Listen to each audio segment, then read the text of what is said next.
나이를 먹는 것이 무엇을 의미하는 것인지 많은 생각을 지금 하며 살고 있습니다. 왜냐하면 처음에는 아름다웠던 사람들이 나중에 추해지는 모습을 또 자주 보기 때문입니다. 성경은 백발은 영화의 면류가 아니라 이렇게 말을 합니다. 그러니까 늙음은 추한 것이 아니라 영화로운 것이다 이렇게 말씀하고 있습니다. 그런데 이 말씀처럼 영화로운 마지막이 보는 사람들이 생각 밖으로 많지 않다라고 하는 것입니다.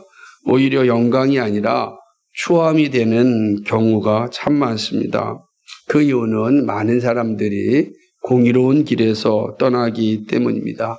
마지막에도 욕심을 부리고 또 탐욕을 부리고 부정직하게 사는 모습들이 자주 비치기 때문에 여러분 백발의 영화로운 사람을 한번 꼽아 보시면 몇 명이나 되겠습니까?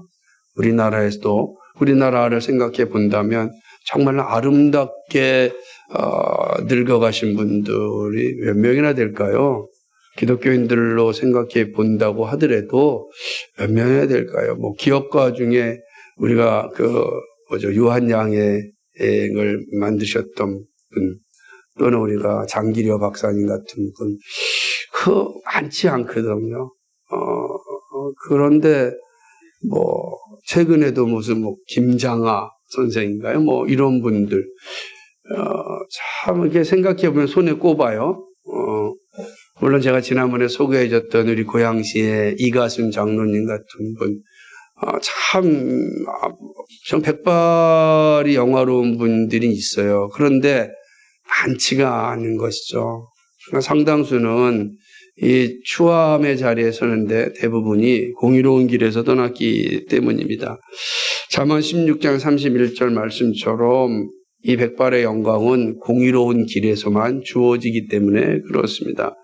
그런 의미에서 마지막에 정직하고 아름다운 사람이 진정으로 행복한 사람이다. 참으로 복된 사람이다 라고 말할 수 있습니다. 그 길이 험하고 힘들더라도 우리는 그 길을 가야 됩니다. 끝까지 공의로운 길을 가야 합니다. 왜냐하면 이것이 성경의 가르침을 따르는 일이기 때문에 그렇습니다. 오늘 말씀은 마지막이 행복한 사람입니다. 그래서 이 본문이 참 우리에게 많은 또 도전도 되고 교훈도 주고 있습니다. 예수님은 그의 길이 쉽지 않지만 영화의 면류관을 쓰는 행복을 선물하고 있습니다.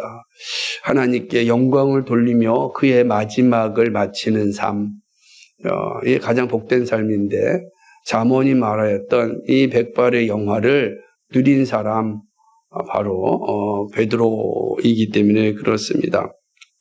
본문은 예수님께서 사도 베드로가 어떤 길을, 어떤 죽음을 맞이해야 되는지를 말씀하고 있습니다. 예수님 부활하신 후에 제자들에게 3번씩 나타나셨습니다. 여기서 제자들이라는 관점을 생각하셔야 됩니다.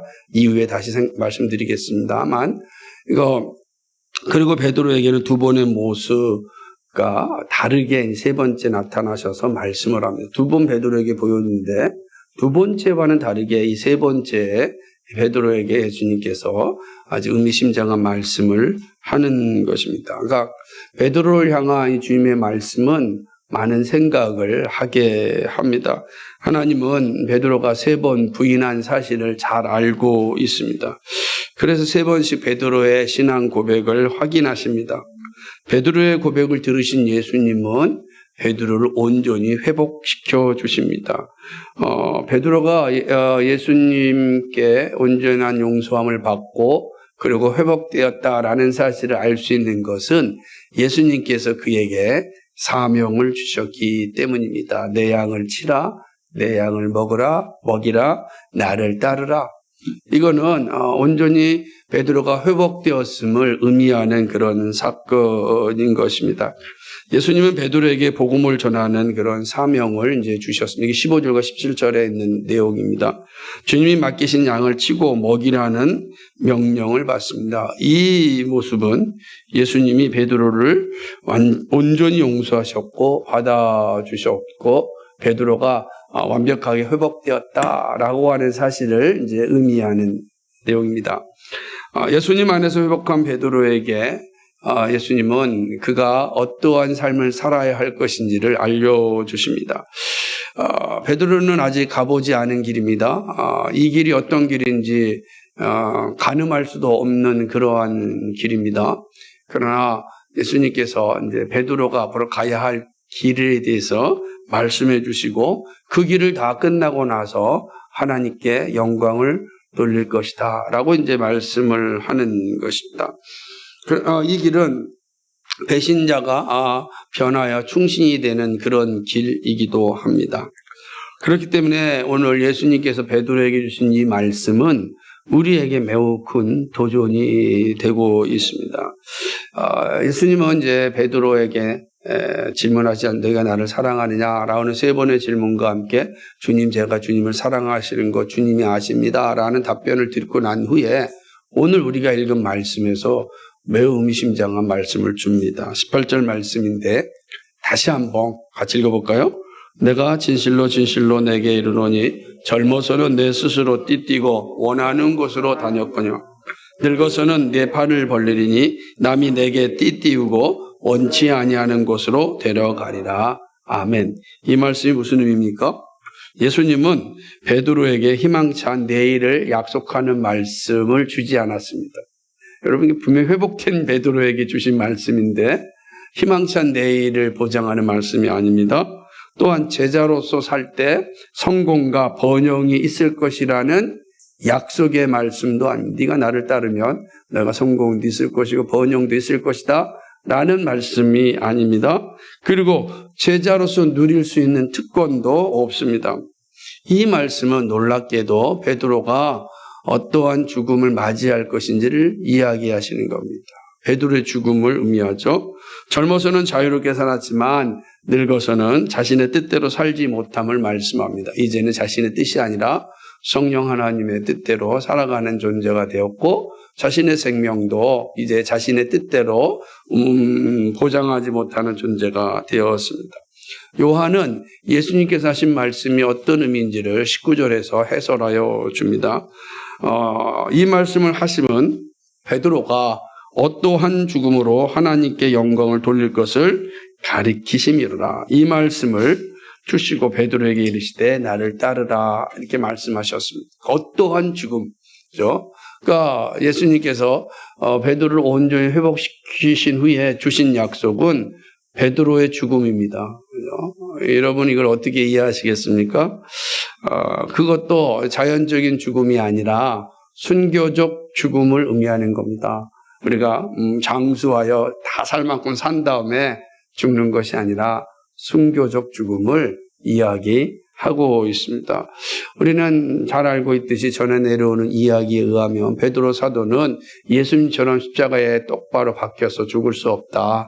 그래서 거꾸로 십자가에 박혀서 죽었다라고 하는 순교하였다라는 이야기를 알고 있습니다. 참 이게 엄청난 일이지 않겠습니까? 베드로는 예수님의 말씀대로 죽음을 맞이하였습니다. 그렇다고 한다면 예수님께서 이 사명을 주시자마자 이렇게 말씀하신 이유가 무엇인가? 새로운 사명의 용기를 북돋아 주는 것이 합당하지 않겠습니까? 하지만 예수님은 우리와 다르게 말씀하셨습니다. 도대체 그 이유가 무엇입니까?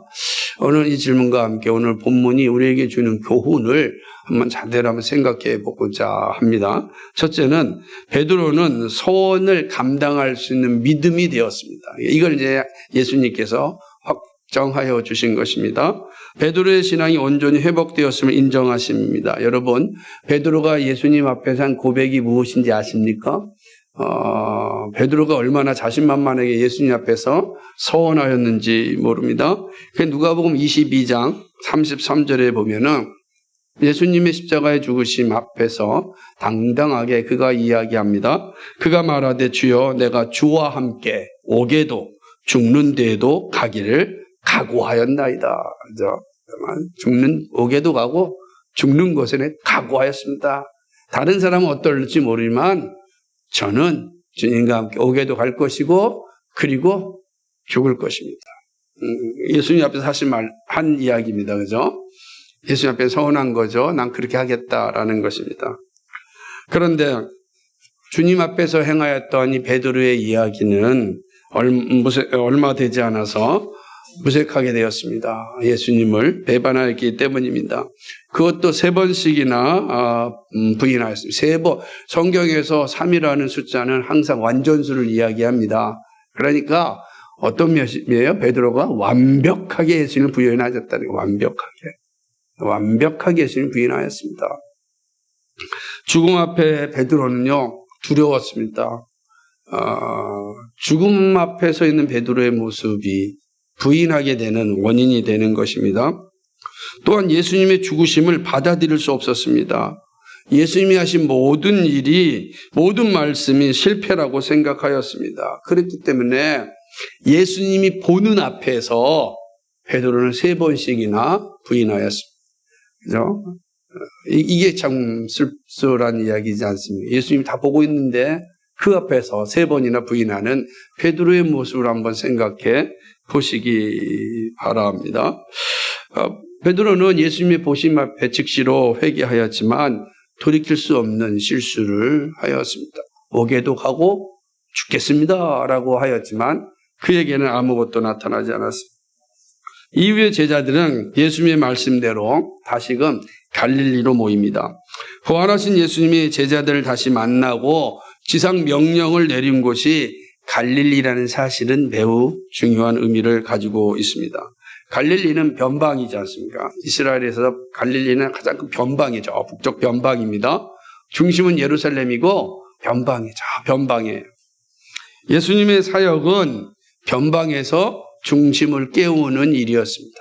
항상 갈릴리에서 예루살렘을 향하였습니다. 이게 예수님의 사역이에요. 변방에서 중심을 깨우는 겁니다. 나사렛에서 무슨 선한 것이 나올 수 있느냐라고 하는 그 나사렛에서 선한 예수 그리스도께서 중심을 깨우는 일을 한 것을 우리는 잘 알고 있습니다. 부활하신 주님이 다시 시작한 것도 갈릴리입니다. 예수님께 갈릴리 가라. 그리고 부활하신 예수님이 또 제자를 만난 것도 갈릴리고 다시금 사명을 주신 것도 갈릴리입니다. 예수님 십자가에 예루살렘에 죽으셨지만 그의 사명의 다시 시작은 갈릴리예요. 실패한 제자들을 다시금 시작하게 한 것은 그 실패한 곳에서부터 다시 시작하는 것입니다. 예수님은 3번째 제자들이 나타나셨습니다. 제가 앞서서 말씀드렸지만 3번째 나타났다고 할 때 그 앞에 제자들에게, 원래는 전체적으로 5번 정도 나타나지만 제자들에게만 3번째 나타났다라고 하는 겁니다. 첫 번째는 요한복음 20장 19절과 두 번째는 요한복음 20장 26절에 제자들이 모여있을 때 예수님이 나타나셨는데 그때는 다 예루살렘이었습니다. 아직 명절이 끝나지 않은 그 시점에 예수님께서 명절에 이 제자들에게 나타나셨습니다. 그리고 3번째 나타난 곳이 바로 갈릴리입니다. 예수님은 갈릴리에 기다리고 하였던 명령을 받아 제자들은 갈릴리로 모였습니다.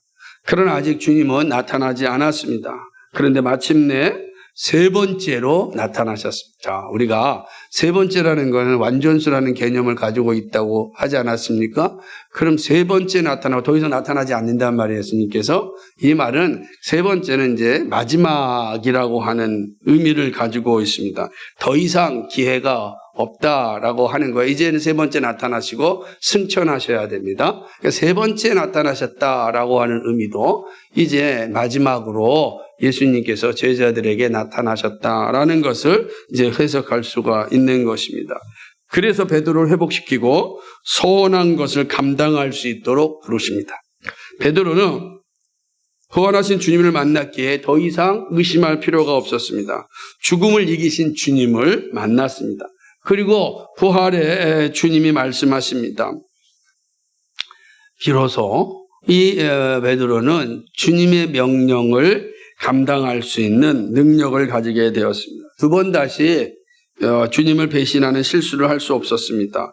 예수님께서는 요한복음 20장 22절에 제자들에게 성령을 주셨고 요한복음 21장 15절 17절에서 사명을 주셨습니다. 성령을 주시고 사명을 주셨습니다.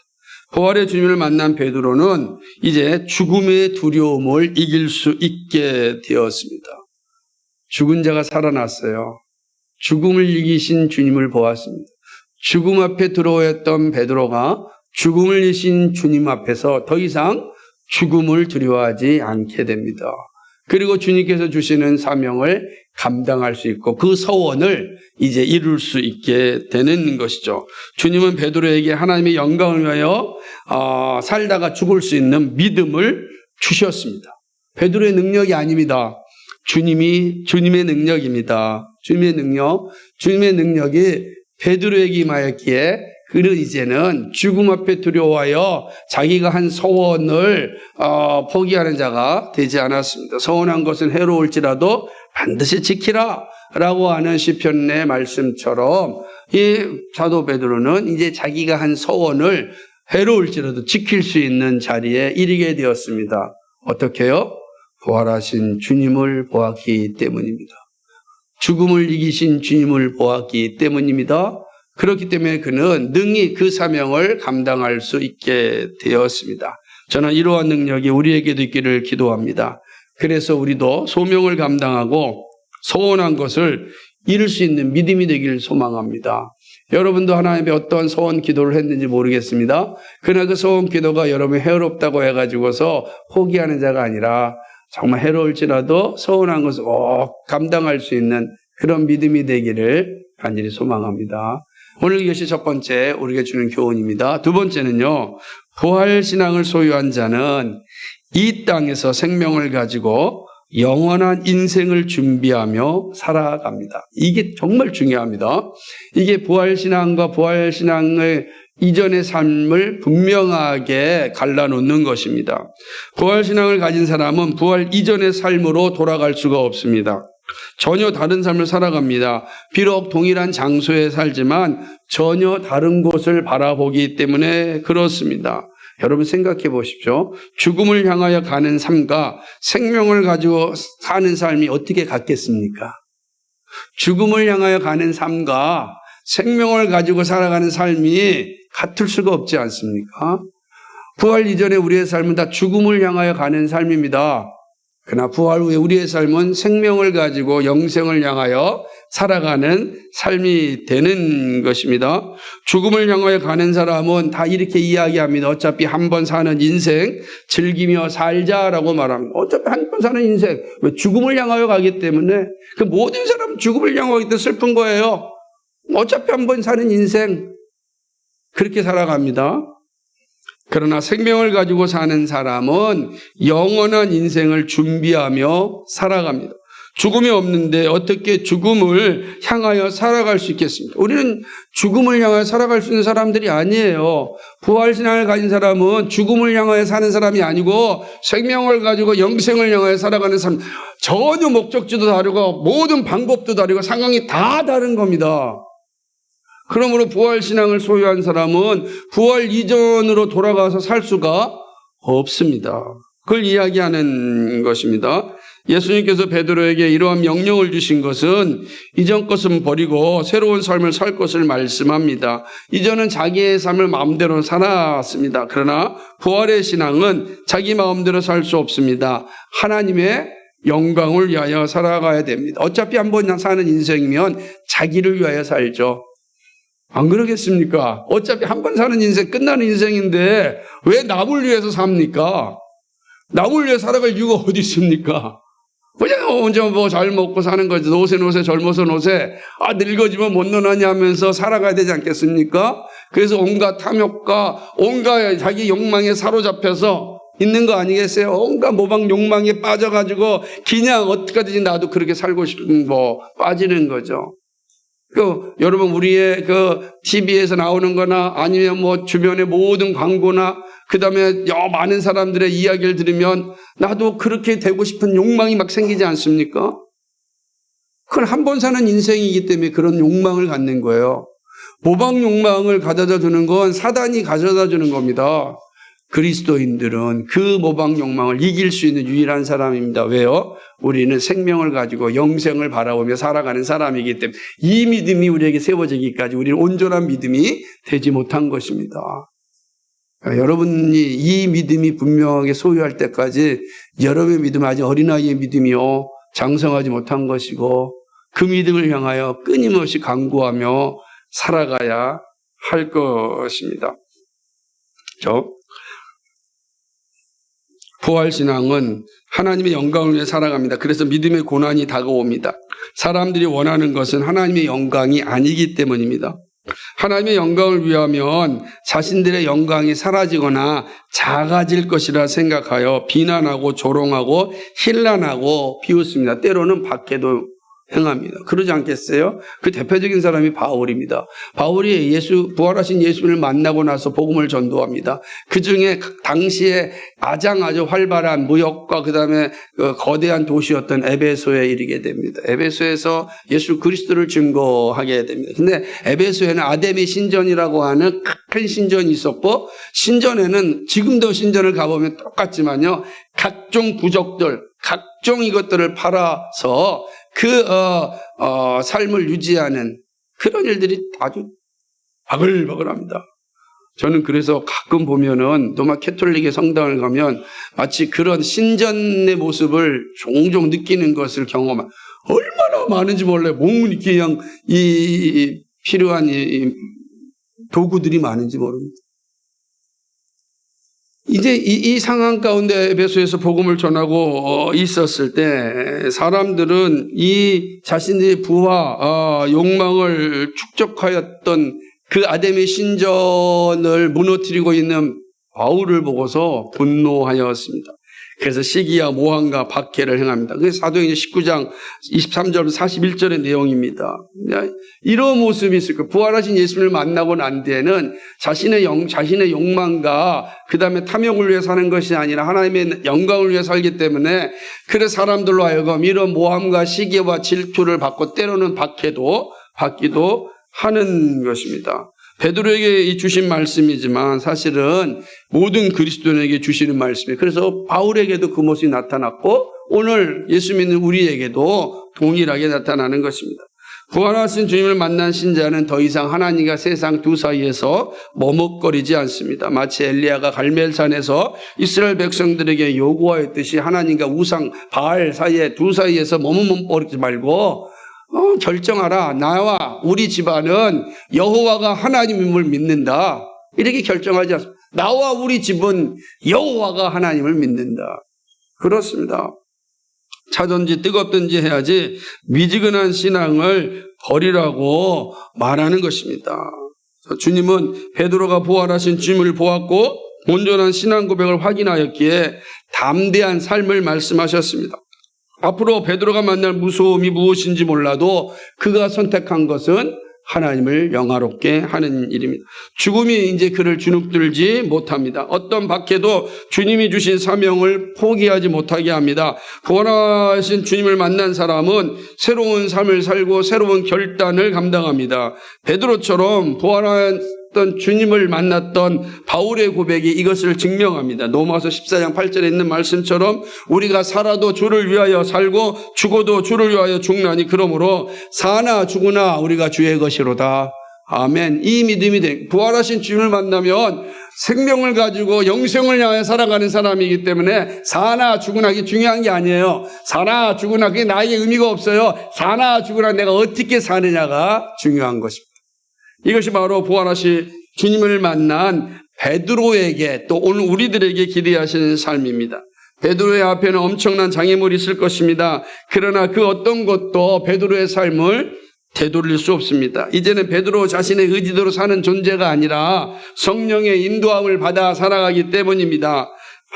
바로 이것이 예수님께서 단호하게 말씀하신 이유입니다.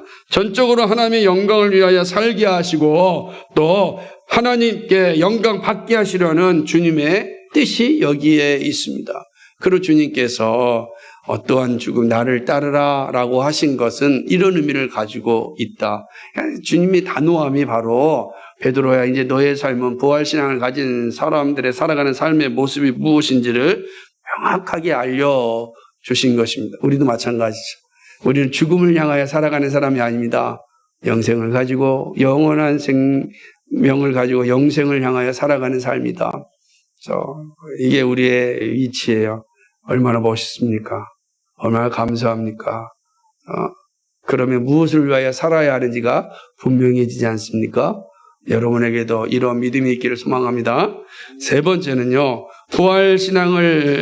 부활신앙은요, 신자로 하여금 험악한 세상에서 끝까지 주님을 따를 수 있게 합니다. 이게 중요합니다. 끝까지 믿음 생활하는 게 얼마나 중요한지 몰라요. 제가 요즘 제일 많이 기도하는 내용이 이 기도입니다. 주님, 끝까지 믿음 지키게 해주옵소서. 네. 제 못된 신앙인데 최근에 와서 제일 많이 하는 기도가 이 기도입니다. 저는 처음에 그냥 하여튼 매일 아침마다 기도할 때마다 주님, 제가 끝까지 믿음 지키게 해주옵소서. 갈수록 그 기도가 저한테는 강하게 다가옵니다. 주님, 끝까지. 그렇죠? 예수님은 베드로에게 임한 현실을 말씀하신 후에 비로소 나를 따르라 라고 말씀합니다. 누가 이 길을 갈 수 있습니까? 거듭난 사람이 갈 수 있습니다. 구원받은 사람만이 따를 수 있습니다. 하나님의 사랑을 받은 사람이 따를 수 있습니다. 성령께서 따를 수 있도록 이끄는 사람만이 갈 수 있습니다. 그런데 이 모든 것이 죽음을 이기시고 부활하신 주님 안에서 성취됩니다. 죄를 이기고 죽음을 이기신 부활의 주님을 고백하는 사람이 주님을 따를 수 있습니다. 주님을 따른다는 것은 주님의 제자가 된다는 의미입니다. 주님의 제자로 받아주시는 이는 부활하신 주님을 믿음으로 고백하는 사람입니다. 주님께서 제자로 받아주신 누구냐? 예수 그리스도께서 부활하셨다. 그 사실을 믿는 자를 받아주심입니다. 부활의 주님을 보았던 도마가 나의 주, 나의 하나님이라고 고백하였습니다. 그래서 요한복음 20장 28절이죠. 부활의 주님을 보았던 바울이 주님을 그리스도라고 증거하였습니다. 사도행전 9장 22절입니다. 그리고 이들은 베드로와 함께 순교의 자리에 이르기까지 끝까지 주님을 따랐습니다. 앞서 말씀드렸듯이 베드로는 십자가에 거꾸로 순교하였습니다. 도마는 인도에서 복음을 전하다가 순교하였다고 합니다. 바울은 로마에서 순교하였습니다. 제가 순교라고 하는 표현을 쓴 것은 끝까지 믿음을 지켰다는 뜻이에요. 끝까지. 우리가 순교하지 않고 장수할 수 있습니다. 그건 복이잖아요. 장수는 하나님 주신 복이니까. 그러나 장수할 때까지 끝까지 믿음을 지키느냐가 중요합니다. 오래 살아도 끝까지 믿음을 지키지 못한다면 무슨 의미가 있겠습니까? 탐욕이 가득 차가지고 자기 욕망이 가득 차서 나이가 먹을수록 더 움켜쥐고 한다고 한다면 얼마나 불쌍한 일이겠습니까? 그래서 기도하는 겁니다. 주님, 끝까지 믿음을 지켜주옵소서. 탐욕이 지배하는 것이 아니라 끝까지 믿음을 지켜주옵소서. 이게 얼마나 중요한지 모릅니다. 부활 신앙이 있으면 믿음을 끝까지 지킬 수 있습니다. 살아계신 주님과 실시간 소통하는데 능히 믿음을 지킬 수 있습니다. 부활하신 주님은 늘 실시간 주님과 소통하는 사람이에요. 사신 주님과 살아있는 내가 늘 실시간 소통하는 거예요. 그렇죠? 우린 죽은 자를 믿는 게 아니지 않습니까? 물론 예수님을 따르는 길은 결코 쉽지 않습니다. 그러나 감당할 수 있습니다. 예수님을 따르는 길은 매우 험난합니다. 하지만 성령께서 이끌어 주십니다. 예수님을 따르는 길은 매우 불편합니다. 그러나 세상이 주지 못하는 기쁨이 있습니다. 예수님을 따르는 고난을 통과해야 합니다. 그러나 그것이 하나님께 영광 돌리는 길입니다. 예수님을 따르는 길은 좁은 문과 좁은 길을 통과하지만 그 끝에는 영광의 면류관이 있습니다. 부활의 주님을 믿는 신자는 끝까지 주님을 따라갑니다. 끝까지. 우리는 이전으로 돌아갈 수가 없잖아요. 그렇죠? 우리는 죽음을 향하여 사는 사람들이 아니지 않습니까? 그러니까 이전으로 돌아갈 수가 없는 거예요. 우리는 생명을 가지고 영생을 향하여 살아가는 사람입니다. 우리에겐 죽음이 없단 말이에요. 죽음이 있는 사람과 죽음이 없는 사람은 이걸 비교할 수 있는 대상이 아닌 것입니다. 우리가 그러한 존재다. 그렇죠? 그런 은혜를 꼭 붙잡고 이런 부활신앙을 확고하게 붙잡으시기를 간절히 소망합니다. 말씀을 맺겠습니다. 부활하신 예수님을 만나고 주님을 사랑한다고 고백하였던 베드로는 새로운 삶을 살 수 있게 되었습니다. 자신이 소원하였던 것처럼 주님과 함께 살고 주님과 함께 죽는 영광을 누렸습니다. 베드로의 서신은 이러한 베드로의 믿음이 어떠하였는지 잘 보여집니다. 여러분 이 말씀을 듣고 여러분 베드로 전서 후서를 읽으면 베드로의 마음이 어떤지 명확하게 드러납니다. 아, 베드로가 이렇게 살았구나. 베드로가 이렇게 죽었구나. 베드로가 이렇게 영광을 돌리며 끝까지 믿음을 지켰구나. 라는 사실을 알 수 있습니다. 그래서 그의 서신 마지막 베드로후서 3장 18절은 그렇게 이야기합니다. 예수 그리스도를 아는 지식에서 자라가십시오 라고 이야기하는 겁니다.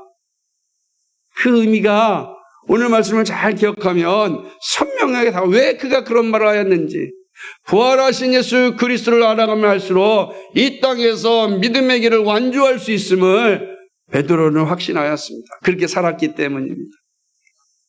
사랑하는 여러분, 예수님을 따를 수 있는 자격은 부활하신 주님을 믿는 자입니다. 주님을 따를 수 있는 사람은 분명합니다. 부활 신앙을 소유한 사람입니다. 여러분은 죽음을 향하여 사십니까? 생명을 향하여 사십니까? 생명을 향하여 사신다면 여러분 부활 신앙을 소유한 자이고 여러분의 인생은 하나님의 영광을 위하여 살 수 있고 비로소 주님을 따를 수가 있습니다.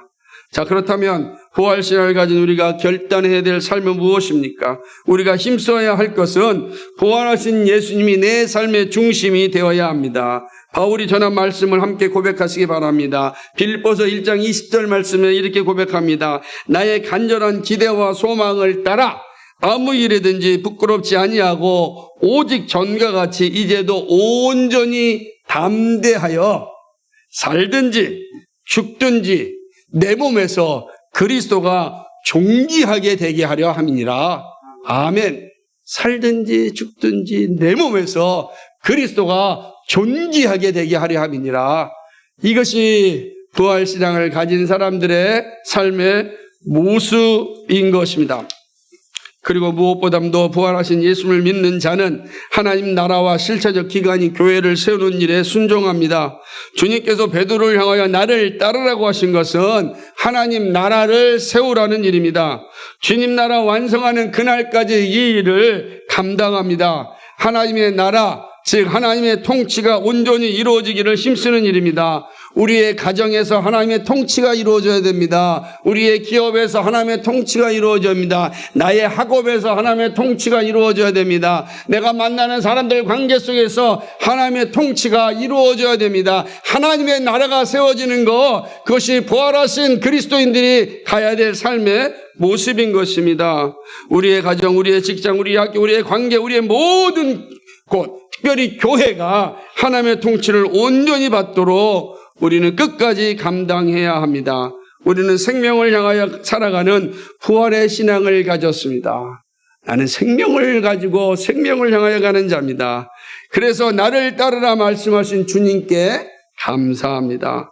부활하사 우리 곁에 살아계신 주님과 교제하면서 끝까지 주님의 따르는 그런 제자가 되기를, 참 믿음을 끝까지 지키기를 주님의 이름으로 간절히 축복합니다. 아멘. 여러분의 남은 생애가 하나님을 영화롭게 하는 생애가 되기를 다시 한번 주님으로 축복합니다. 아멘. 기도하겠습니다. 거룩하시고 자비로우신 하나님 아버지, 부활하신 주님을 찬양합니다.